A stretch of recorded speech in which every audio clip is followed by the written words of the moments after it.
Hello everyone. Today's topic is Haldane effect as well as transportation of carbon dioxide at the pulmonary level. अब देखिए यहाँ पर हमने हेल्डेन effect की बात की थी कि अमाउंट ऑफ कार्बन डाइऑक्साइड जो ट्रांसपोर्ट होता है ब्लड में that is influenced by percentage saturation of haemoglobin जो कि ऑक्सीजन के साथ बाइंड हो जाता है। तो हीमोग्लोबिन जो है जब ऑक्सीजन के साथ बाइंड होता है तो ऑक्सी हीमोग्लोबिन बनाता है। तो ऑक्सी हीमोग्लोबिन का अमाउंट जितना लो होगा higher the CO2 carrying capacity होगी। जितना लो ऑक्सी हीमोग्लोबिन उतनी हायर कैपेसिटी। जैसे कि मैंने बात की थी कि दो कैरेक्टरिस्टिक्स जो हैं deoxy haemoglobin give rise to दो कैरेक्टरिस्टिक्स किसके डीऑक्सी हीमोग्लोबिन के they give rise to this Haldane effect. अब ये हेल्डेन इफेक्ट को देने वाले दो जो टॉपिक हैं दो जो पॉइंट्स हैं वो ये हैं कि डीऑक्सी हीमोग्लोबिन बाइंड ठीक है और ट्रांसपोर्ट करता है ज़्यादा कार्बन डाइऑक्साइड को। Deoxy haemoglobin binds and thus transport more carbon dioxide जितना कि HbO2 के कंपैरिजन में। डीऑक्सी हीमोग्लोबिन जो है वो बफर भी करता है जिससे कि वो हाइड्रोजन आयंस को अपने साथ बाइंड कर ले in comparison to oxy haemoglobin. Oxy haemoglobin तो नहीं बाइंड करता लेकिन डीऑक्सी हीमोग्लोबिन ऐसा करता है। तो यहाँ पर अगर हम देखें ये मैंने आपको दिखाई है दिस इज़ एल्वियोलाई। अब यहाँ पर जरा अगर आप ध्यान देंगे तो this is basically exchange of oxygen and carbon dioxide pulmonary capillary. ये एल्वियोलाई है। इस एल्वियोलाई के अंदर अगर हम देखें कि पार्शियल प्रेशर जो है the partial pressure of oxygen is higher 104 mmHg। ये आपको याद होगा। और पार्शियल प्रेशर अगर हम कार्बन डाइऑक्साइड की बात करें तो this is 40 mmHg। Carbon dioxide जो है उसका प्रेशर लो है, ऑक्सीजन का प्रेशर हाई है। तो ऐसे में ब्लड की या हीमोग्लोबिन की टेंडेंसी क्या रहेगी कि ऑक्सीजन को पकड़ ले और कार्बन डाइऑक्साइड को यहाँ पर रिलीज़ कर दे। अब देखिए वो जो ब्लड यहाँ पर आया था उस ब्लड के अंदर यहाँ पर एट द गिवन टाइम याद होगा आपको। चलिए मैं एक हीमोग्लोबिन का एक पार्ट बना रही हूँ this is haemoglobin one part और इसकी ये यहाँ पर इसकी टेल को पकड़कर ये आप देख लीजिए कि CO2 तो यहाँ पर लटका हुआ है ही। ये CO2 यहाँ पर जो कि 23% जो आ रहा था। इसके अलावा यहाँ पर आपको याद होंगे इसने H पॉजिटिव आयंस को अपने साथ अटैच कर रखा था।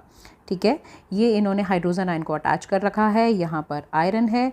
अब क्या है कि देखिए ऑक्सी हीमोग्लोबिन ऐसा नहीं करता। यहाँ पर ऑक्सीजन जुड़ी हुई नहीं है क्योंकि यहाँ पर H पॉजिटिव है। ऑक्सीजन तो जैसे ही जब H पॉजिटिव यहाँ से जुड़े थे तो CO2 जो है वो यहाँ से ऑक्सीजन जो है नॉट CO2 सॉरी ऑक्सीजन वहाँ से रिलीज़ हो गई थी। लेकिन यहाँ पर मैं ऑक्सीजन की बात नहीं कर रही हूँ, मैं तो बात कर रही हूँ क्योंकि ये यहाँ से ऑक्सीजन को तो लेने आया है और कार्बन डाइऑक्साइड को देने आया है। तो ये CO2 जो है जब यहाँ पर पार्शियल प्रेशर इतना डिफरेंस है क्योंकि यहाँ पर जो पार्शियल प्रेशर जो है जो ये ब्लड जो आया है ये आया है कहाँ से तो आप बताएंगे सिस्टमिक, मतलब कि ये आया है टिश्यू से। यहाँ पर कार्बन डाइऑक्साइड का इसके अंदर जो पार्शियल प्रेशर था दैट वाज 45 mmHg लेकिन यहाँ पर partial pressure this is 40 mmHg। तो कार्बन डाइऑक्साइड अपने हाई पार्शियल प्रेशर से अपने लो पार्शियल प्रेशर की तरफ मूव कर जाएगी। जैसे ही CO2 यहाँ पर मूव करेगी अब देखिए पार्शियल प्रेशर में डिफरेंस कितना ज़्यादा है ऑक्सीजन के 104 और यहाँ पर ऑक्सीजन का partial pressure this is 40 mmHg। तो partial pressure is the main factor. जैसे ही यहाँ से ऑक्सीजन डिफ्यूज़ होकर आएगी यहाँ पर ये ऑक्सीजन अब मैं वापस लिख रही हूँ ये ऑक्सीजन यहाँ पर इसके साथ अटैच हो जाएगी। जैसे ही ऑक्सीजन अटैच होगी इन H पॉजिटिव आयंस को पार्शियल प्रेशर ऑक्सीजन का बहुत ज़्यादा था, ऑक्सीजन आ गई, हाइड्रोजन को यहाँ से रिलीज़ होना पड़ेगा। ये हाइड्रोजन आयन जब यहाँ से रिलीज़ होंगे तो कुछ तो HCO3 नेगेटिव मतलब कि बाइकार्बोनेट आयंस जो हैं वो यहाँ पर कुछ तो बाइकार्बोनेट आयंस जो हैं वो यहाँ पर प्रेजेंट थे। और जैसे ही ऑक्सीजन आकर हीमोग्लोबिन के साथ कंबाइन होगी ये H पॉजिटिव रिलीज़ हो जाएंगे, ऑक्सी हीमोग्लोबिन बन जाएगा। लेकिन यहाँ पर देखिए इसका रिज़ल्ट HbO2 बन गया। लेकिन ये जो बाइकार्बोनेट हैं ये रिलीज़ हुए हाइड्रोजन आयन रिलीज़ हुए बाइकार्बोनेट के साथ कंबाइन हुए and they form carbonic acid H2CO3। Carbonic acid जो है ये carbonic acid carbonic anhydrase this is ये जो कार्बोनिक एनहाइड्रेज की प्रेजेंस में ठीक है ये क्या बनाएगा वही जो याद होगा आपको वाटर जिससे ये बना था ठीक है। कार्बोनिक एसिड अब क्या बनाएगा, कार्बोनिक एनहाइड्रेस की प्रेजेंस में वाटर एंड कार्बन डाइऑक्साइड, और ये जो कार्बन डाइऑक्साइड है it will diffuse inside the alveoli.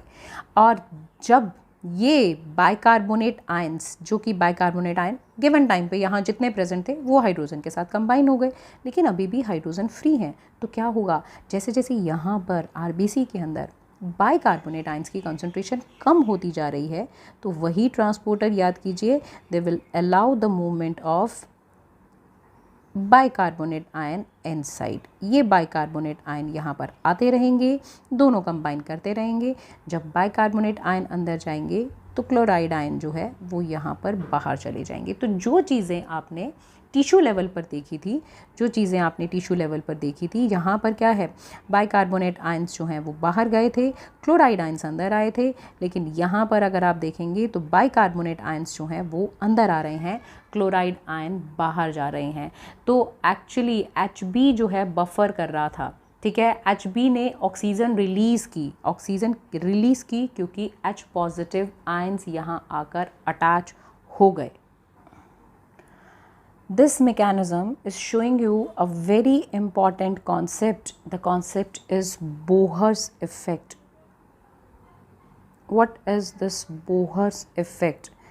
Bohr effect actually work in two ways. जैसे कि बोहर्स इफेक्ट है क्या, तो हम बात करेंगे Hb जो है, हीमोग्लोबिन की बात कर रही हूँ, ध्यान होगा आपको, यहाँ पर देखिए कि यहाँ इस कंडीशन में क्या था, देखिए मैं अंदर से हीमोग्लोबिन को, ये हीमोग्लोबिन आप यूँ मानिएगा कि ये अंदर ही है। इस कॉन्सेप्ट में हमने देखा था कि जैसे जैसे एसिडिटी इंक्रीज़ हो रही थी, मतलब कि pH डिक्रीज़ हो रही थी, हीमोग्लोबिन की एफिनिटी जो है वो भी ऑक्सीजन के प्रति कम हो रही थी, ऑक्सीजन के टुवर्ड्स जो है उसकी एफिनिटी कम हो रही थी, और ऑक्सीजन जो है वो यहाँ पर रेडिली, ऑक्सीजन जो है, अगर मान लीजिए यहाँ पर Hb था और वो Hb जो है वो ऑक्सीजन को लेकर आया था, तो वो ऑक्सीजन को ईजिली दे देगा, क्योंकि जब ये हाइड्रोजन आयन, आप ऐसे भी समझ सकते हैं, इट्स वेरी सिंपल कॉन्सेप्ट, कि जैसे जैसे हाइड्रोजन आयंस यहाँ पर बाइंड हो जाएंगे, तो हाइड्रोजन आयन इतने नॉटी मॉलिक्यूल्स हैं कि जो वो बाइंड करेंगे तो ऑक्सीजन जो है वो बड़े आराम से अपनी सीट पर बैठी थी, लेकिन हाइड्रोजन आयन जैसे ही बाइंड होंगे वो ऑक्सीजन को यहाँ पर बाइंड नहीं रहने देंगे, और ऑक्सीजन को मजबूरन इसको फोर्सफुली यहाँ पर जाना ही पड़ेगा। दूसरी तरफ यहाँ पर हमने देखा कि पार्शियल प्रेशर जो है ऑक्सीजन का यहाँ पर बहुत ज़्यादा है, तो पार्शियल प्रेशर की वजह से ऑक्सीजन यहाँ आएगी। जब ऑक्सीजन वापस अपनी जगह पर आई तो वो जो शरारती बच्चे थे, वो शरारती नोटी मॉलिक्यूल्स जो H पॉजिटिव थे, जैसे ही ऑक्सीजन आकर बैठी तो उस ऑक्सीजन के आने की वजह से हाइड्रोजन को अपनी जगह छोड़ के यहाँ से जाना पड़ा। So basically this is Bohr's effect. Bohr effect work in both ways, increase in H positive hydrogen concentration, कहाँ पर, ब्लड में, I am talking about here. यहाँ पर हाइड्रोजन आयन की कंसंट्रेशन बढ़ना, जब हाइड्रोजन की कंसंट्रेशन बढ़ेगी तो उससे क्या होगा, they will cause oxygen to unload, this is unload of oxygen, ठीक है, हीमोग्लोबिन से।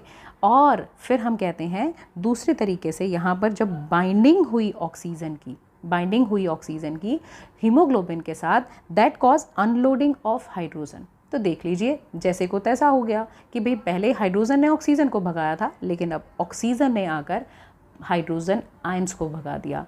So this is the explanation for the Bohr effect. This is very simple and very important because this is many time asked question in the NEET examination। जो haemoglobin के लिए इसीलिए मैंने कहा it act like a buffer. जब oxygen की unloading हो गई तब इसने H पॉजिटिव को ज्वाइन कर लिया, लेकिन जब जैसे ही ऑक्सीजन आकर अपनी सीट पर वापस बैठी तो उसे हाइड्रोजन आयंस को छोड़ना पड़ा। तो इस तरह से हमने ये दो कॉन्सेप्ट कंप्लीट किए। आगे के लेक्चर्स में जब हम हीमोग्लोबिन का ऑक्सीजन के साथ एसोसिएशन डिसोसिएशन कर्व देखेंगे, तब हमें ये सारे पॉइंट्स और ज़्यादा क्रिस्टल क्लियर हो जाएंगे। Thank you.